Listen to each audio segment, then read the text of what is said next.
Hi, Moms here. Welcome to Intellivision Sunday. Glad to have you along for the ride. Now, GamerGhsotDad has come a long way with the mods and the cleaning and recapping of my Intellivision, but now we're heading into the video mod. This is probably the most interesting part of the transformation of the unit. Now, a lot of people have been asking about the future of Intellivision Sunday after the Intellivision is finished, and the answer is we are going to continue to be doing Intellivision Sunday. Maybe not every Sunday, but we are committed to providing more Intellivision content and all kinds of Intellivision fun. I've got a bunch of special guests and people that want to talk about Intellivision, so we're going to be doing a lot of that because I want to continue my commitment to the Intellivision and the Intellivision community. So thanks for watching. I'll turn things over to GamerGhsotDad. Take the wheel. Hello everyone, welcome back to GamerGhost. This is GamerGhsotDad. We're back on the journey with our collaboration with Marlsman to take his Sears Super Arcade Intellivision and upgrade it to modern tech, give it all the coolest features we can. In our last episode, we took the main board and the power board and we replaced all the capacitors. We also replaced some commonly failing components that were already showing some signs of failure with the burn marks. And now I think we're ready to actually start working on the video output. So you can see in a previous episode, we removed the actual RF connector. We're going to replace what went there with this riser board. This was the video board. Before I get to the riser board here, I should mention, is something created by the Crayola King. This is what's called the baked potato, and it provides RGB output as well as S-video output as well as composite output. So really the three main video components that you can need to work with any TV, it will output, and that's what we'll be installing. Crayola King also provides design files to print these riser boards for free. You can go to GLPCB or any other design board printer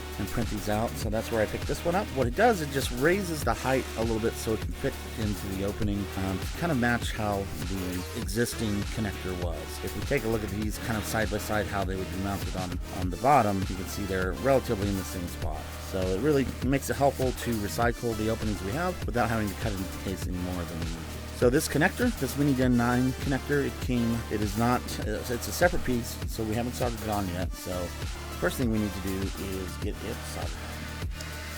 With that, the first thing I'm going to do, and it's always a bit of a pain because it angles and we don't want to lose any of the depth. So let's start like this, and I'm going to hit the outside first here. Get more surface area. The more surface area you get, the more heat you're going to transfer into the component. And once we have heat, we have the ability to melt our solder. So let's start with this one here first.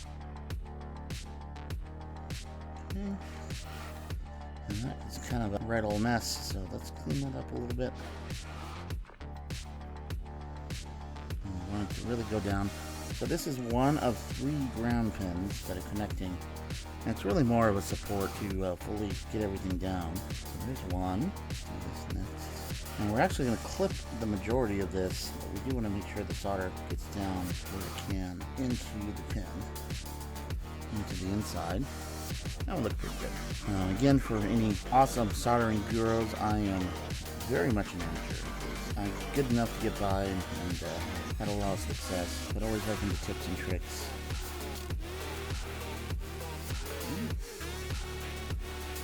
Turn everything inside. Alright, now we got to get the 9 pins that are in there that connect the different signals. So to do that, I'm going to use a low flux. And the secret to, really this is the missing secret that if someone hasn't taught you, if you're working with smaller connections and you're having trouble getting the solder where you need it to go, you need to be using flux. And flux just helps the solder adhere to the components that it needs to adhere to, rather than just blobbing up and going everywhere. So I'm going to go ahead and just paste some flux. I'll do the top row first. This is what they call paste flux. I like it because it stays where it needs to be until it actually melts and you actually need it. So I'm just going to go pin by pin. Get solder. And a little bit here.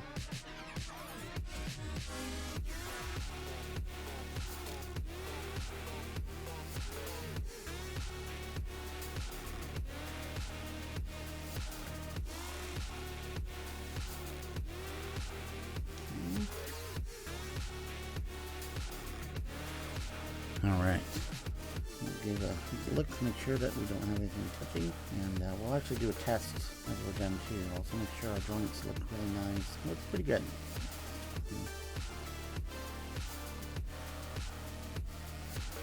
Some people will do this under a microscope. It's not quite small enough for me to need that. I do have a little electronic microscope to help with little itty bitty tiny things, but for this, I'm usually pretty confident about being able to get what I need to.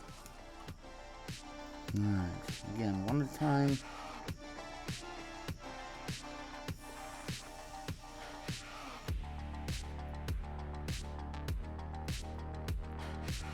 You notice there, but I have a bridge. I'll show you how to get rid of the bridge here.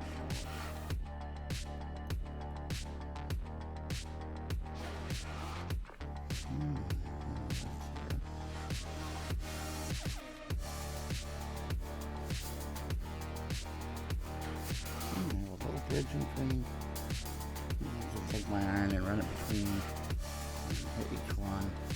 And then I'm going to hit each one with a bridge. There we go. Did pretty good with that. So, now we've taken the time to get this. The real goal was to get the solder up in the connector. What we're going to do now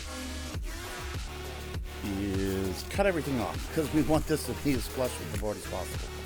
So, I think this is why some of the modders on the teams that do this, they really like to flip the connector upside down. What we're going to do is take my connector, close your eyes, and goes flying. And now that we have this secure and connected, we're just going to cut off each of the connections. We'll do one at a time. And then what you might do is just make sure there's nothing touching, because when you cut the solder, sometimes it squishes it a little bit and pushes the pins into the other pins. And I think we're okay. We'll do a little test here just to see. So I think the easiest way to do this test, you know, it's funny, things on Amazon look so small, and get it, it's a big old honking thing. This multimeter I have, it definitely falls into that category. We're going to turn it on to the continuity, the sound mode.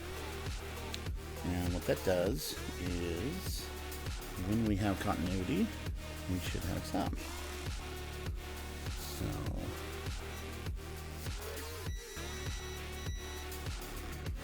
I'm going to start first. I might need to get a little wire. So all those little wires that we cut off of the end of our capacitors, they're about to become extremely useful. Fortunately, they're too big. Let's start with ground. There should be no other connection that beeps except for ground. So there is ground. Beep, beep, beep, beep, beep. So our ground looks really good. So now, let me pick one connector. It's really hard from the bottom. Let me see if I can find. Okay, well, we'll just have to do it this way. So, here's the challenge. I need to hold one pin on this side. That one. Just make sure it only happens once on all the other pins. So that one's good. So, I'm just holding the pin here, and then I'm going through and touching, making sure I don't have any crossover.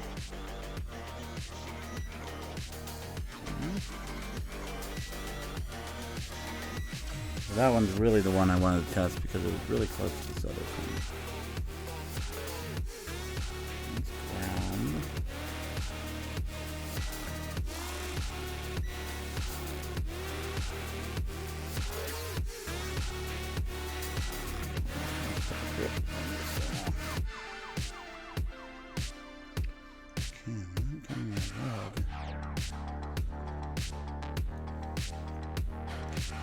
Could be how I'm holding this. It's a little more difficult on the bottom pieces to hold.